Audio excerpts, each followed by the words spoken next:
چک ڈگیاں چنیوڑ کا نام ربوہ اور پھر ربوہ سے تبدیل کر کے چناب نگر کیوں رکھا گیا؟ مرزا غلام قادیانی انگریزی حکومت کو دوام بخشنے کے لیے دعوی مسیحیت تو کر بیٹھا، مگر جب قادیانی سے پوچھا جاتا تھا کہ تمہارے مسیح موعود کا ربوہ کہاں ہے، کیونکہ وہ تو قادیان ہندوستان میں پیدا ہوا، 1864 میں بھاگ کر سیالکوٹ پہنچا، 26 مئی 1908 کو لاہور میں مرا اور قادیان میں دفن ہو گیا، یہ کیسا مسیح موعود ہے کہ اس کی پوری ہسٹری میں ربوہ کا ذکر ہی نہیں آتا؟ قادیانیوں کے پاس اس اعتراض کا کوئی جواب نہ بن پایا۔ 1947 کو وہ اپنا دارالامان قادیان چھوڑ کر پاکستان آئے تو مرزا بشیر الدین اور اس کی والدہ نصرت جہاں بیگم نے چنیوڑ کے قریب دریائے چناب کے مغربی کنارے پر پناہ لی۔ اس جگہ پر چونکہ ڈگیاں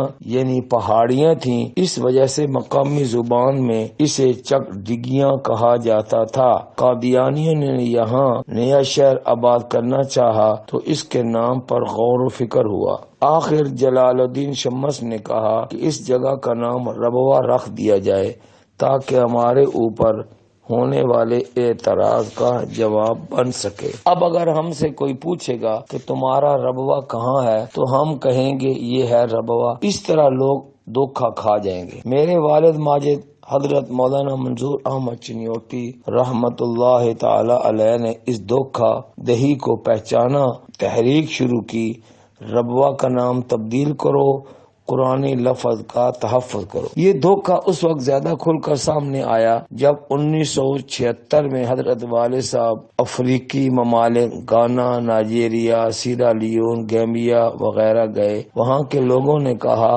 کہ ہم تو قادیانی ہی اس وجہ سے ہوئے ہیں کہ پاکستان سے آئے ہوئے قادیانی ہمیں کہتے تھے کہ ہم سچے لوگ ہیں اور ہمارے سچے ہونے کی نشانی یہ ہے کہ ہمارے شہر ربوہ کا نام قرآن مجید میں آتا ہے، حالانکہ ربوہ کوئی شہر نہیں، ہر اونچی جگہ کو کہا جاتا ہے، اور حضرت عیسیٰ علیہ السلام والا ربوہ پاکستان میں نہیں بلکہ فلسطین میں ہے۔ تب والد صاحب نے ربوہ کے نام کی تبدیلی کی تحریک تیز کر دی۔ آخر صدر محمد رفیق تارڑ صاحب کی سفارش سے چودھری پرویز الہی صاحب اسپیکر صوبائی اسمبلی پنجاب کو ربوہ نام کی تبدیلی کی قرارداد اسمبلی میں پیش کرنے پر رضامند کیا اور 17 نومبر 1998 کو یہ قرارداد بالاتفاق منظور کر دی گئی۔ چونکہ یہ جگہ دریائے چناب کے مغربی کنارے پر واقع ہے، اس لیے موقع کی مناسبت سے اس جگہ کا نام چناب نگر رکھا گیا۔ اس طرح 51 سال بعد یہ طلسم ٹوٹا اور قادیانیوں کی دھوکہ دہی بند ہوئی، جس سے قادیانی اور ان کی ہمنوائی میں BBC London, voice of America بہت سیخ پا ہوئے۔ 17 نومبر 1998 کی میڈیا رپورٹ دیکھی جا سکتی ہے۔ 22 فروری 1999 کو چناب نگر اڈے پر ربوہ نام کی تبدیلی کی یادگار تختی بھی نصب کی گئی۔ فللہ الحمد۔ والسلام، محمد الیاس چنیوٹی۔